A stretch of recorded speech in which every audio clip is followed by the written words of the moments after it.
Energy protein मक्का के अनुशंसित प्रभेद के रूप में संकर प्रभेद शक्तिमान 1, शक्तिमान 2, शक्तिमान 3 और शक्तिमान 4 इत्यादि हैं।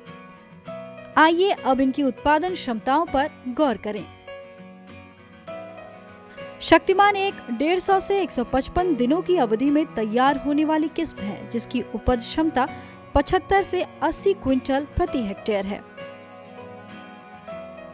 शक्तिमान 2 145 से 150 दिनों में तैयार होने वाली ये किस्म 80 से 85 क्विंटल प्रति हेक्टेयर की उपज देती है। शक्तिमान 3 इस किस्म का मक्का 150 से 155 दिनों में पककर तैयार हो जाता है और ये किस्म 85 से 90 क्विंटल प्रति हेक्टेयर तक उपज देती है। और शक्तिमान 4 भी 150 से 155 दिनों में तैयार होने वाला प्रभेद है, जो 85 से 90 क्विंटल प्रति हेक्टेयर तक उपज देने में सक्षम है। अगला प्रभेद है राजेंद्र शंकर मक्का 1।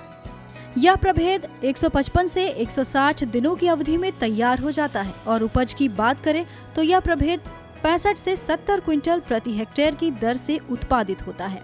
इसके अलावा राजेंद्र शंकर मक्का 2 भी 65 से 70 क्विंटल प्रति हेक्टेयर की दर से उपज देने वाला प्रभेद है, जो कि 155 से 160 दिनों में तैयार होता है। DHM 117 रबी मक्के की एक प्रजाति है, जो कि 155 से 160 दिनों में तैयार होकर 90 से 95 क्विंटल प्रति हेक्टेयर की दर से उत्पादित होती है। आइए अब ये जान लें कि मौसम और मक्का की खेती का तालमेल क्या होना चाहिए। इसके साथ साथ ये भी जान लें कि अच्छी पैदावार के लिए मिट्टी का चुनाव और मक्के की खेती के लिए खेत की तैयारी कैसे की जानी चाहिए। किसान भाइयों, बीजों के अंकुरित होने से लेकर नर मंजरी के निकलने की अवस्था तक तापमान मक्का की फसल को प्रभावित करता है।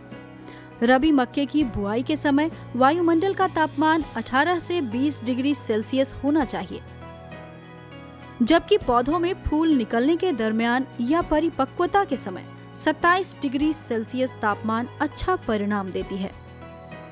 इसके अलावा रबी मक्का की अपनी कुछ जरूरतें भी हैं, जैसे आमतौर पर रबी मक्का की खेती उन्हीं क्षेत्रों में की जा सकती है जहां ठंड के दिनों में तापमान 10 डिग्री से 12 डिग्री सेल्सियस से कम ना हो और जहां ओले भी नहीं पड़ते हों। मक्का पकने की अवस्था को छोड़कर शेष अवस्थाओं में तापमान 25 डिग्री सेल्सियस के आसपास होना चाहिए। साथ ही फसल पकने के समय गर्म और शुष्क वातावरण ही ठीक होता है। उन सभी प्रकार की मिट्टियों जिसमें वायु संचार अच्छा हो, पानी का निकास उत्तम हो और जैव अंश प्रचुर मात्रा में उपलब्ध होने के साथ साथ जिस मिट्टी का पीएच मान 8 तक हो, उसमें मक्के की खेती की जा सकती है।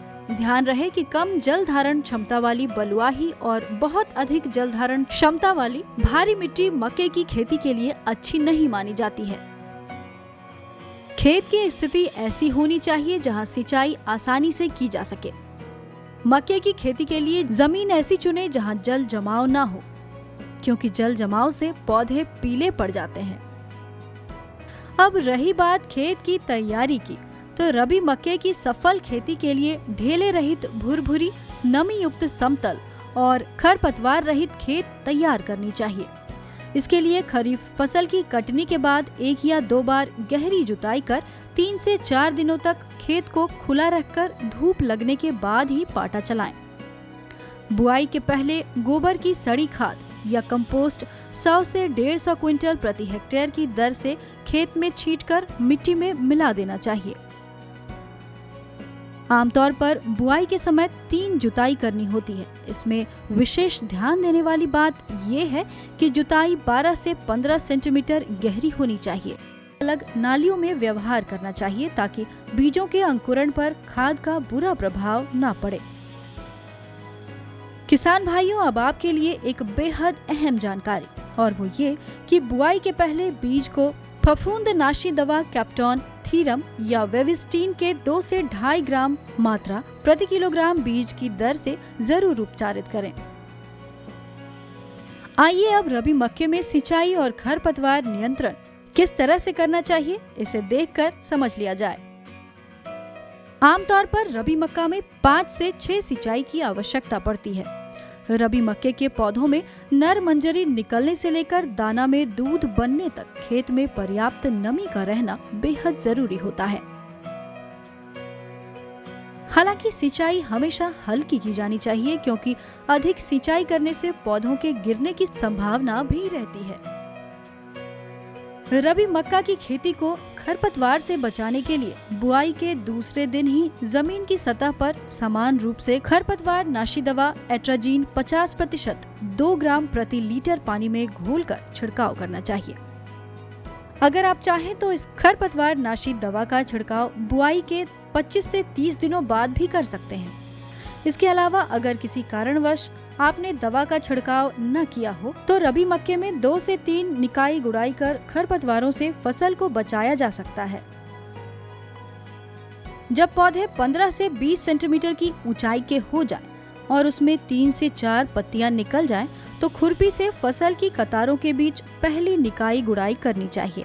दूसरी बार निकाई गुड़ाई तब करें जब मक्का के पौधे 40 से 45 सेंटीमीटर के हो जाएं। इस दौरान फसल में नाइट्रोजन का छिड़काव करके मिट्टी चढ़ा देना चाहिए।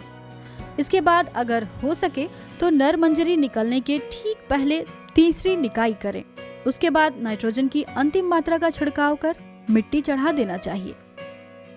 मक्के की खेती में प्रति हेक्टेयर उर्वरकों की अनुशंसित मात्रा क्या होनी चाहिए, ये जाने बगैर अगर आप उर्वरकों का लगातार प्रयोग करते आ रहे हैं तो इससे आपकी फसल को फायदा मिलने की बजाय नुकसान ही हो जाएगा। इसलिए मक्का में उर्वरक प्रबंधन कैसे करें, ये जानना भी आपके लिए बेहद जरूरी है।